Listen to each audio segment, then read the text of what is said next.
Ma femme est sage-femme. Elle m'a raconté, pas la peine de diagnostic implantatoire, à l'accouchement, elle m'a raconté ce que c'est de tendre l'enfant à un père qui voit un trisomique et qui dit je ne le veux pas. Et elle m'a raconté ce que c'est. Et elle a arrêté de faire sage-femme pour ça. Elle a dit je ne pouvais plus supporter la souffrance des gens. On croit que c'est un métier d'amour et beau, mais il y a beaucoup de souffrance. Donc, comme on touche là à l'intime des gens, on a besoin, je crois, de bon sens et d'immensément d'humanité pour expliquer les choses. Oui, donc les questions, prononcer le mot transgression et le mot dérogation, qui sont deux des mots les plus difficiles à aborder, bien sûr.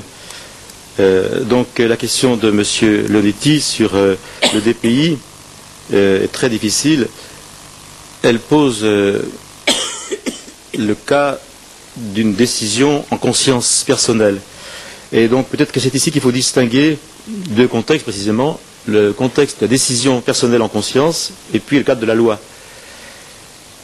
Je crois que personne ne peut prendre la décision à la place du couple concerné quand la maladie est aussi terrible que vous le dites.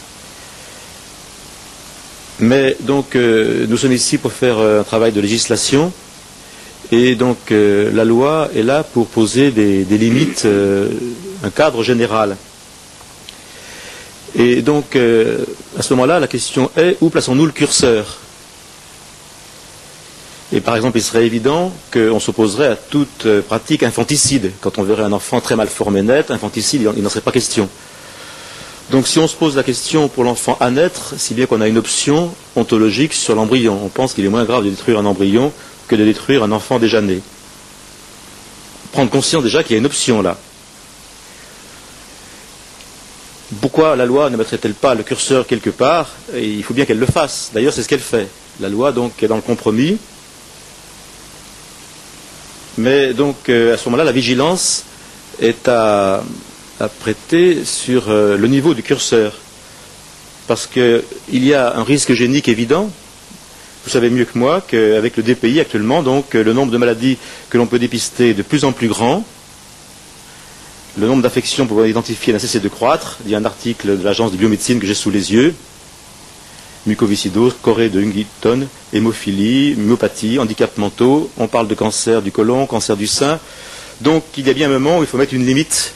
Parce que s'il n'y a pas une limite stricte, eh bien la dérive génique au sens banal du terme, c'est-à-dire vraiment vouloir sélectionner selon des critères subjectifs, est inévitable. Nous le voyons déjà avec le DPN. Nous savons qu'actuellement, donc, dans plus de 90% des cas, précisément donc, le diagnostic de trisomie, dans plus de 90% des cas, conduit à une interruption médicale de grossesse. J'ai le cas extrême caricatural sous les yeux d'un article qui montre qu'en Angleterre, une association de sourds a demandé le droit au DPI pour dépister donc la surdité, pour ne garder, selon ces associations, que les enfants qui seraient sourds, parce que les parents sourds voudraient des enfants sourds eux-mêmes. Donc on voit très bien donc à quelle limite pourrait aller les dérives s'il n'y avait pas donc un moment où une limite était posée. Voilà, ma réponse est, une chose est le cas de conscience personnelle, à ce moment-là donc c'est la conscience.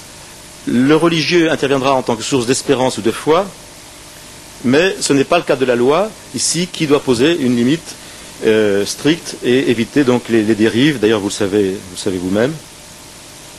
Pour la dérogation, effectivement, on peut dire que la loi dite Veil est une dérogation, mais qui maintient l'interdit. On pourrait très bien résumer la loi Veil en disant la loi Veil interdit l'avortement. Sauf avant 10 semaines, en cas de détresse et dans des conditions bien précises. C'est une dérogation. Donc ce principe, me paraît déjà être un minimum éthique.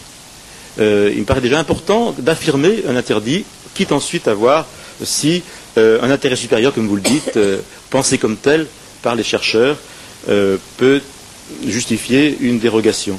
Mais je plaide surtout, vous l'avez remarqué aujourd'hui, puisque nous sommes pour faire un travail de législation, pour maintenir ce système interdit-dérogation plutôt qu'une autorisation a priori.